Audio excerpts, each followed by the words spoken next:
Get ready, because you are about to witness the unveiling of a coin that holds a hidden history and a whispered promise of fortune that could change your life forever. Forget everything you think you know about pocket change. We're talking about a piece of copper nickel that was once merely a fragment of daily commerce, but which today carries a mystique, and possibly a value, that can launch a simple collector into the stratosphere of wealth.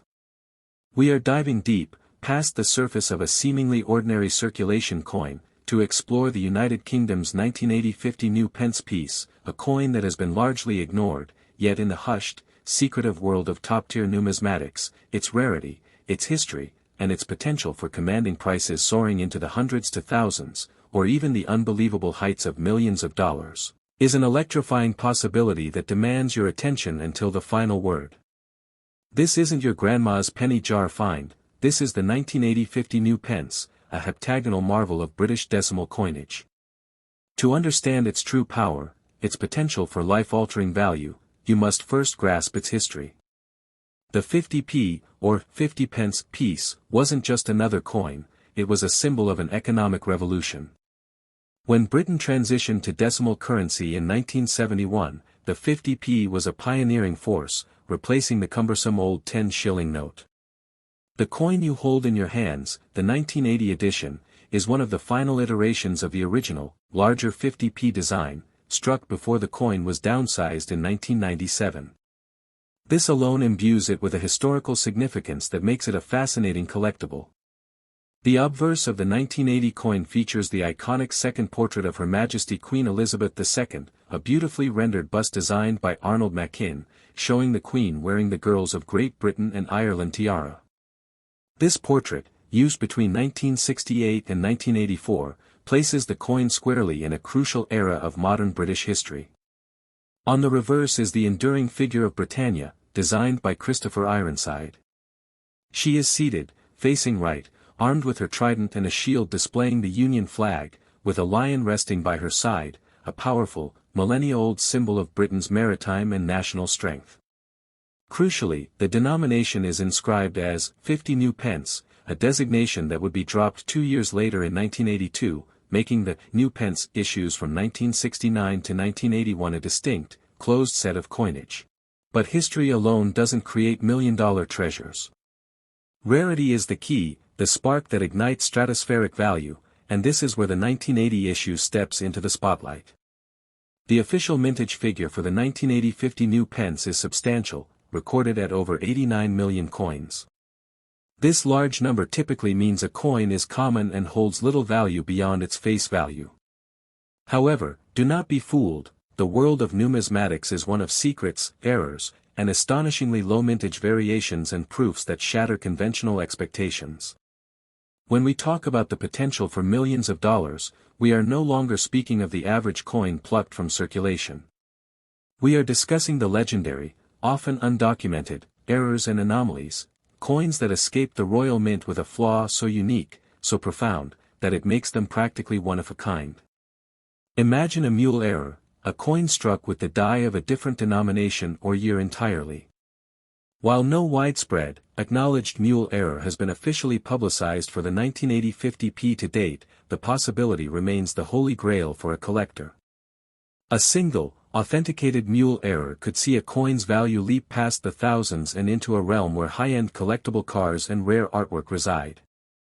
Similarly, a double-struck error, where the coin blank was struck twice, creating a blurred, phantom image, or a blockage error, where the impression of another coin is pressed onto the surface, are the kind of manufacturing mistakes that transform a 50 pence coin into a life-changing windfall.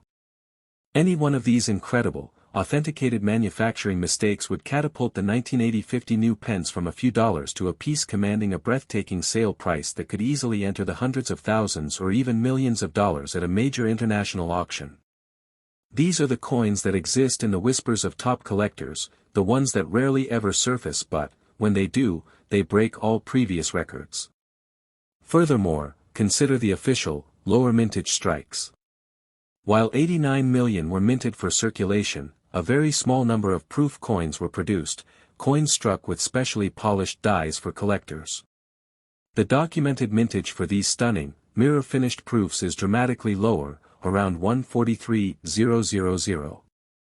Although not in the millions of dollars category on their own, a proof coin in pristine, perfect, flawless graded condition, like PF 70, especially one that could be later verified to possess a subtle, undocumented die variation or a striking anomaly, could still fetch a significant hundreds to thousands of dollars, acting as a crucial indicator that the door to higher values is already open. For the average collector, finding a pristine, uncirculated version of the 1980 coin, even without a major error, represents a respectable and growing investment, as these original, larger design coins become scarcer. But the real, sensational value lies in the search for the unknown. The collecting community is a vast, interconnected network of treasure hunters, perpetually scanning for the anomaly, the missing link that will redefine the value of this coin. The possibility that a single 1980-50 new Pence coin, perhaps struck on an incorrect planchet, or exhibiting a unique, yet-to-be catalogued die break or legend variation, is currently sitting in a sock drawer or an old coffee can is what drives the excitement. The existence of such a spectacular error, if authenticated by a major grading service, would be a newsmaking event, creating a bidding war that would launch the coin's value into the multi-million-dollar realm, cementing its place as one of the rarest and most valuable coins in the history of British decimal coinage. The thrilling bottom line is this ***, while the common 1980-50 new Pence coin is a historical artifact worth a few dollars, the extraordinary, authenticated error variations, the mules, the double strikes, and the other highly unusual manufacturing mistakes, are the legendary, multi-million-dollar treasures. The fact that only a tiny, almost infinitesimal number of the 89 million could possess such a fault is what makes the 1980 coin an ongoing, high-stakes lottery for collectors worldwide. Every single coin from that year is a ticket to a potential fortune. You simply have to look, and you might just hold a piece of history that is also a piece of unimaginable wealth. Do you have your 1980-50 new Pence ready for examination? The next step on your path to numismatic fortune begins now. Would you like me to detail the specific features a collector should look for to identify one of these potentially invaluable error coins?